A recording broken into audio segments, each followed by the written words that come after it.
Even after shining a spotlight on arguably one of the largest blue oceans just over 2 years ago, it seems unintentional blindness continues to plague most supplement brands.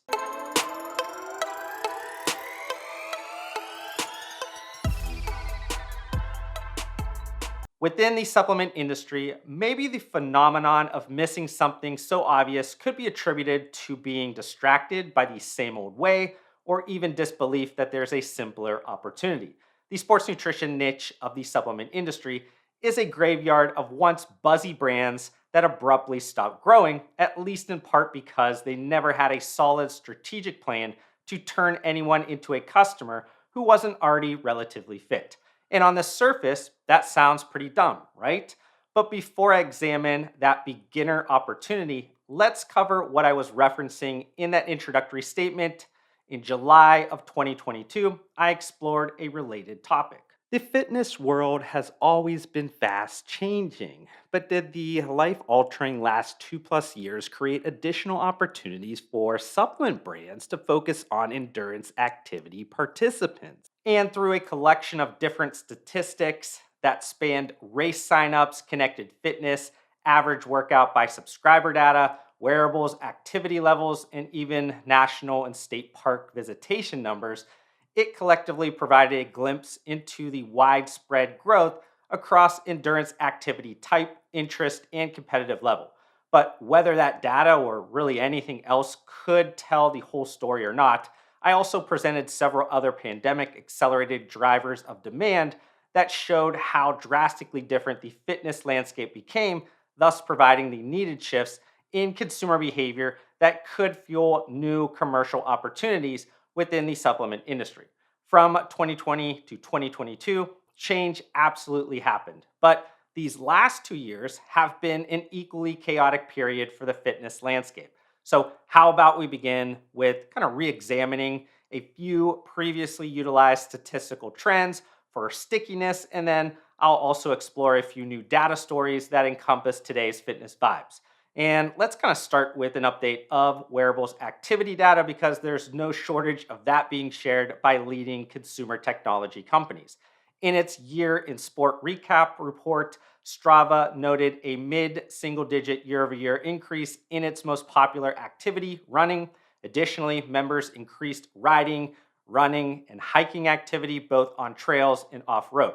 Moreover, Garmin Connect wearables data compiled in its year end fitness report showed a similar year over year increase in the various types of running and cycling activities. Next, according to the race event platform runsignup.com, participant activity in total events has seen strong year over year growth, and that's regardless of event type or competition level. And then, even despite all the death of physical gyms at the hands of connected fitness rhetoric being debunked years ago, and more cycling and running activity happening outside, the last 2 years of Peloton subscription numbers have stayed around all time highs, and the average monthly workout per subscriber has also remained strong. And here's a totally anecdotal data point, but I can't scroll any digital platform without quickly seeing a post from someone I know that's doing some type of endurance activity or like training for an event. So instead of the endless stream of business achievements or family fun content, it's been replaced with males wearing those colorful spandex outfits like that's going to help them become the next Lance Armstrong. But I'm sure that same random social media perspective isn't shared by everyone, as this older millennial has mostly similar age friends that are also hitting that same midlife health span crisis point. Yet, you can't overlook that consumers, especially millennials, often perform wellness activities or purchase wellness products not only for what they do, but also for what they mean. In today's world, holistic wellness has become an integral part to personal brands. I mean, have you even cold plunged if you didn't then share it on social media, right? And mentioning HealthSpan, it's probably a good transition to explore a few more new data stories that encompass today's fitness vibes. So we could start there because US consumers are spending billions annually seeking to improve their health span, a popular term defined by the period of your life that's spent healthy rather than simply how long you will be physically alive. Because at the end of the day, what people really want is not just more years to their lives, but also more life to their years. And it's that simple but massive paradigm shift around the image of growing older, which created many second order effects across the wellness market landscape. Because even if almost everyone accepts that Father Time will remain undefeated, more people are realizing they can have some control over the pace and trajectory of functional decline. This behavioral change arguably gained importance in the last decade with a huge acceleration because of the Great Shutdown, as more individuals began viewing themselves as consumers in the healthcare market compared to solely being patients.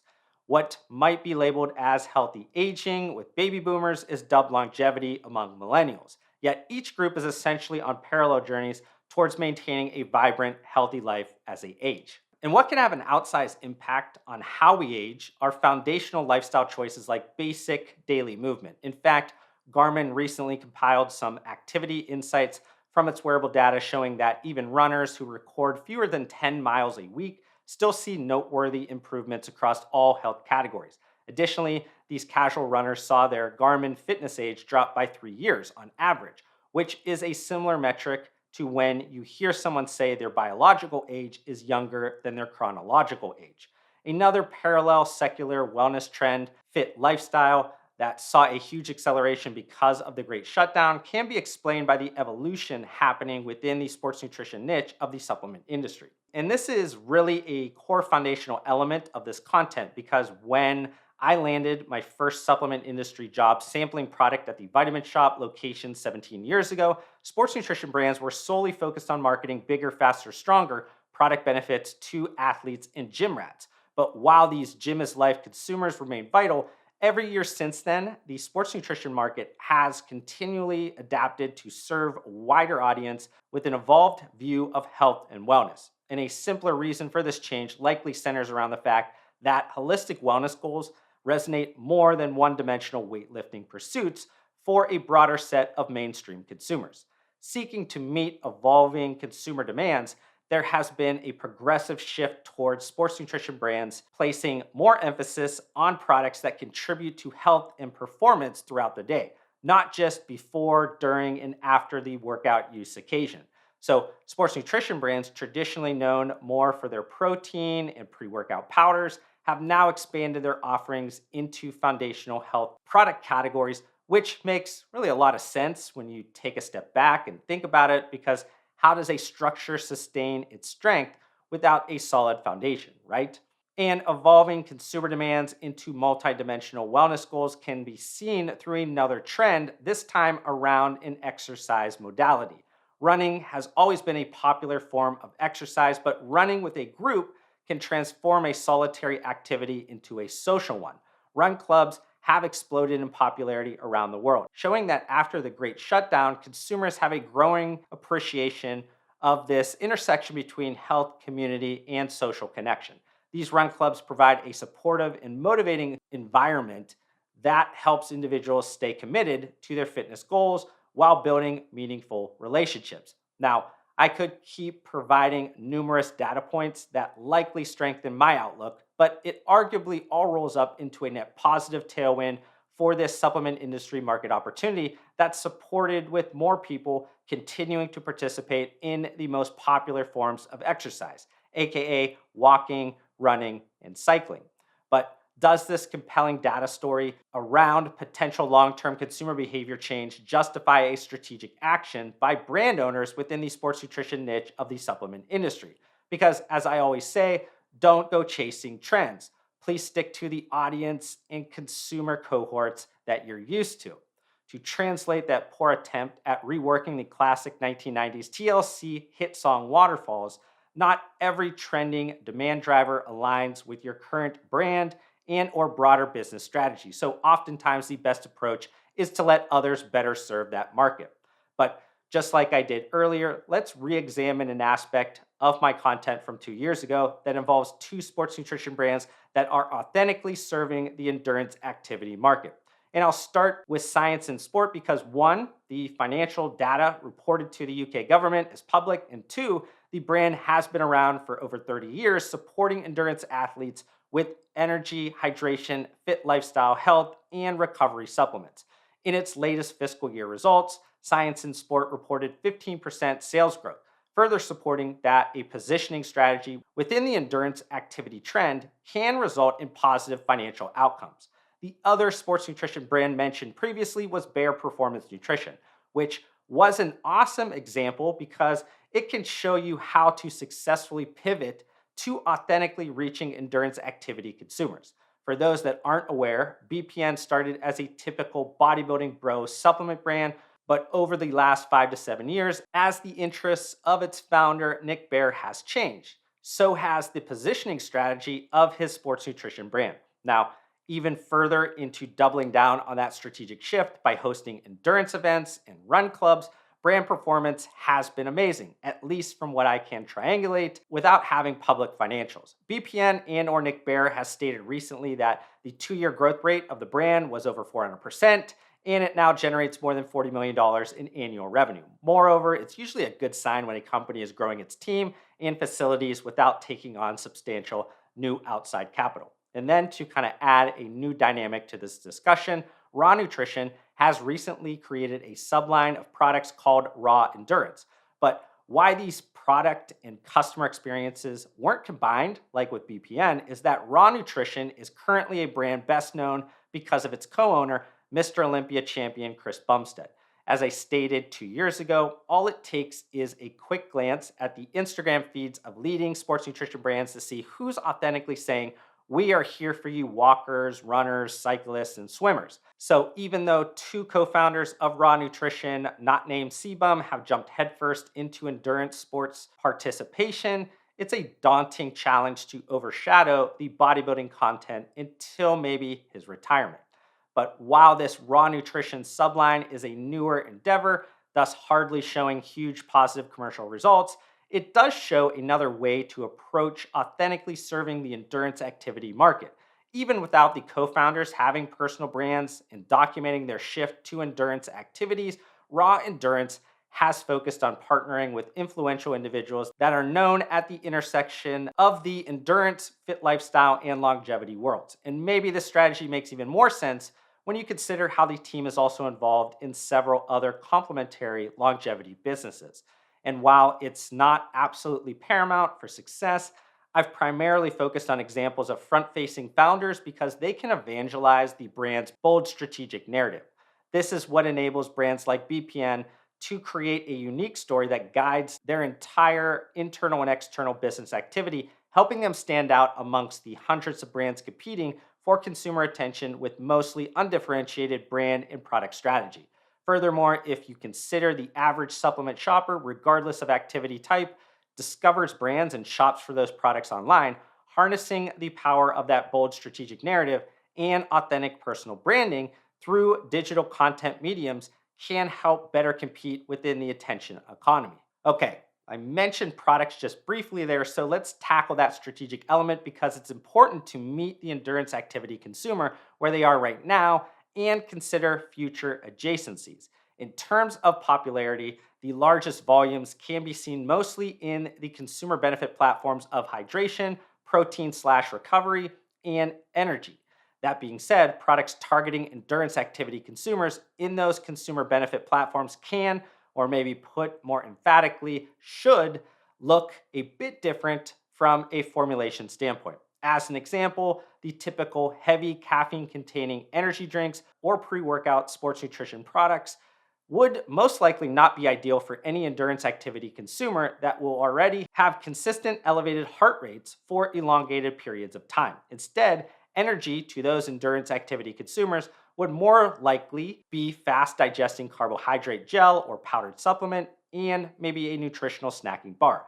But for those endurance activity consumers that do want a more familiar pre workout supplement experience, it would likely be loaded with ingredients that provide a boost to physical and mental energy production that could be felt without the unpleasant side effects often associated with other pre workout supplements. So think about high quality branded ingredients that can potentially increase workout volume, such as peak ATP.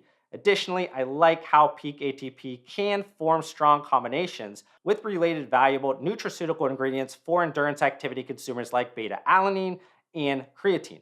But as always, I need to toss up this product strategy disclaimer. Creating a great product is only the entry fee to compete in today's market. Within lower barriers to entry CPG categories like supplements, if your communication strategy is primarily focusing on functional ingredients, you'll end up with a transient advantage. And that's because those product features are super easy to copy and provide an insufficient long term defensible moat. Instead, those ingredients should move to the background over time and become foundational support of the health and wellness need state targeted, meaning savvy supplement brand owners will then need to use those functional ingredients to create strategic alignment and support to their bold strategic narrative. But I just wanted to end with some quick final thoughts. While it might have felt like much of the commentary was focused on the advanced weekend warrior endurance activity consumer cohort, I want to remind supplement brand owners that the biggest blue ocean opportunity is through incrementality. That's why I was talking about foundational human movements of walking, hiking, biking, and running, as it provides you with a chance of turning a beginner into a customer. And what I mean by a beginner isn't the typical fitness industry definition of someone relatively young and capable who wants to become more conventionally attractive, get swole, or learn a trendy workout. I'm talking about most adult Americans who don't currently hit the CDC's recommended minimums for regular exercise.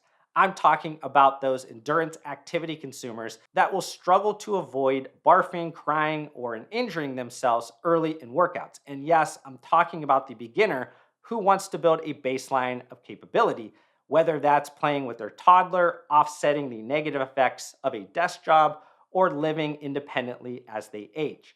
More than ever, humans are beginning to realize that movement is an essential component in quality of life. But what the supplement industry doesn't understand is that being distracted by the same old way or even disbelief that there's a simpler opportunity is leaving significant underserved audiences of true beginners with enormous demand. But I hope you enjoyed the first principles thinking that went into my latest YouTube video. If you did, can you do me a favor by hitting that like button? That quick and free action helps YouTube know my content is worth spreading to more people. Also, we're getting really close to reaching my next subscriber goal, and it would be great if you join me on this journey. But to do that, we need to fix the fact that slightly more than three-fourths of you that are watching this video right now are not subscribed to my YouTube channel, and that hurts my feelings. Regardless, I want to thank you for giving me some of your attention and time, and I'll see you on the next one.